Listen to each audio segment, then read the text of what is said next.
Shkodra mirëpriti në skenën e teatrit Migjeni shfaqe 24 orë nga jeta një votuesi, një satirë politike në formën ke kabares që sjell realitetin shqiptar përmes humorit, muzikës dhe ironisë thellëse. Një produksion që brenda një dite të vetme narrative përmbledh dekada të trashëgënjimesh, paradoksesh dhe absurditetesh sociale. Në regjinë e Driada Dervishi, shfaqja frymëzohet nga krijimtaria Naun Shundit dhe Teodor Kekos. Regjisorja ka zgjedhur kabaren, një gjeni me traditë të gjatë ndërkombëtare, por pak të eksploruar në Shqipëri, si mjet për të trajtuar politikën dhe shoqërinë në frymën e teatrit bretian, ku publiku ftohet të reflektojë, jo thjesht të argëtohet. Si sot i mbaj mend fjalët e mamas.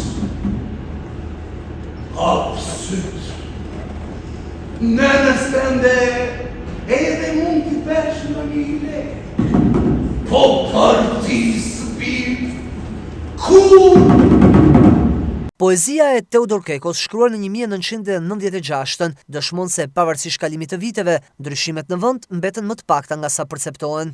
Ka shumë nga historia e vendit tonë dhe besoj që teatri është mediumi më i bukur nëse nuk flet për problemet e të përditshmes, për problemet e shoqërisë, duke i trajtuar tema shumë të rëndësishme me shumë humor, besoj që vetëm kështu e përmbush misionin e tij. Mendoj që teatri të fton që nëse ky realitet që shikon në skenë nuk të pëlqen, duhet ta ndryshosh.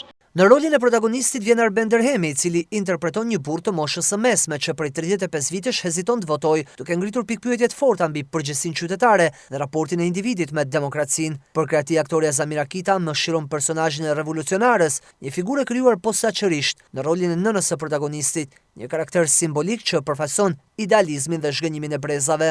Na vjen mirë që u prit mirë nga publiku dhe publiku reagoi për ato probleme që ne kemi ngritur dhe për ato probleme që